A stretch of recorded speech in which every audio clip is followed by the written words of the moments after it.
Hello, I'm Suzette DeBeetham Brown, your mayor, and this is the 411. As of March 1st, Bloomfield has had 2,105 positive test results out of 63,735 COVID-19 tests conducted. Sadly, Bloomfield's deaths attributed to COVID-19 have increased to 106. Even though we are getting vaccinated, we still have to continue with our safety precautions. Please wear your mask. Please wash your hands often, and please avoid crowds. The state is still requiring masks that cover a person's nose and mouth to be worn when in public and to stay 6 feet apart. Please know that as of March 1st, the cohort for the COVID-19 vaccine has expanded to 55 and older. On March 22nd, it will expand again to 45 and older, and on April 12th, it will expand one more time to age group 35 and older. Please know, in order for you to receive a vaccine, you have to be registered in the VAMS system. The West Hartford Bloomfield Health District is here to provide support. We also hold clinics on Mondays at the Human Services Building. If you are registered for our clinic, we are available to assist you. If you need assistance, you can also call 211 or contact the Town Hall at 860-769-3504 or our website, bloomfieldct.org. Bloomfield, I know it's been a tough time. It's been over a year that we have been experiencing this COVID-19 pandemic. But just as spring is around the corner, we believe that we will be able to get back to connect to each other. One of the great things that is happening in our town is the possibility of a new Prosser Library. Libraries are so important, and we are so proud of our very own Bloomfield Public Library. When was the last time you visited Prosser Library, McMahon-Winterberry, or BPL Online? Did you know that since the pandemic started, BPL has provided more than 80,000 materials, over 10,000 separate occasions curbside. BPL Online has experienced over 100,000 interactions with our public, and they have had more than 500 virtual programs attended by close to 10,000 people. BPL is busy, and we look forward to helping them bring in the next era of modernized libraries to better serve you, our community. As many of you know, our Library Building Committee is hard at work envisioning the future of Bloomfield Public Library.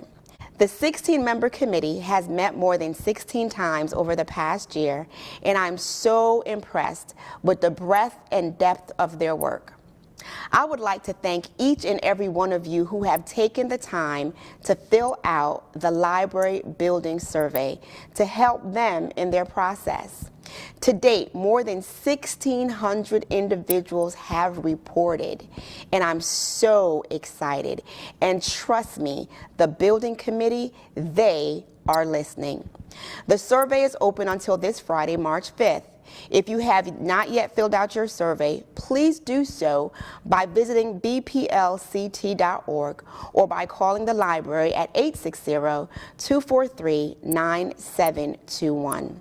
Please know that this survey is just one of the ways the Library Building Committee will be reaching out to our public about this process.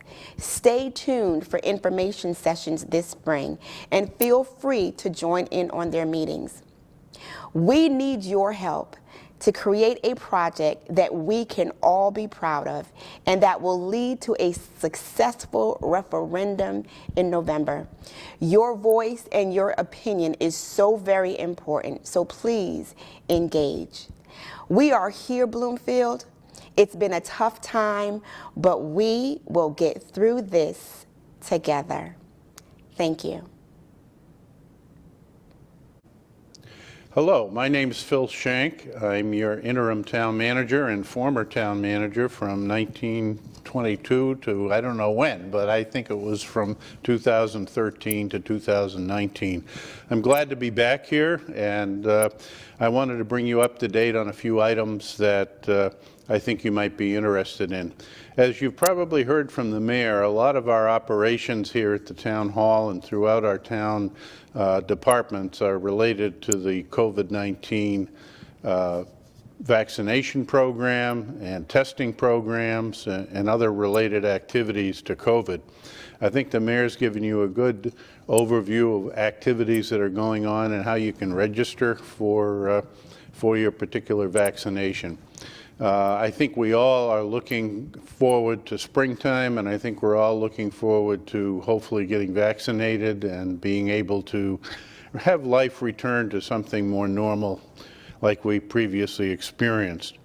There are a couple of other things that are going on. We've had some recent windstorms with power outages. I know Eversource is in the process of trying to restore power to everybody as quickly as possible. They do have a helpline that you can call, but I think Bloomfield's in relatively good shape, and you should, if you don't have power, should have it within the next day or two. This is also springtime, which is also budget time for most New England communities, and Bloomfield is no different. We're in the middle of putting our budget together. We're hoping that we'll have all of the information in shortly. And we will be broadcasting over various sources our budget hearings and meetings with department heads during the month of March and perhaps even into early April, depending upon how things go. Obviously, we're all trying to keep our budgets as low as possible, but at the same time, try to deliver the services that you expect under these stressful conditions and times. I'd like to indicate to you that the search for a replacement for myself as town manager, since I'm only here on an interim basis, is well underway. The consulting firm of MRI, Municipal Resources Incorporated, has been selected. They are in the process of putting the announcement together, and as soon as that's completed, that will be published in not only our local media and organizations, but also on a national scale through our national professional associations, the International City Management Association and the Connecticut and other New England management associations that most town managers belong to. So we're looking forward to that process moving along.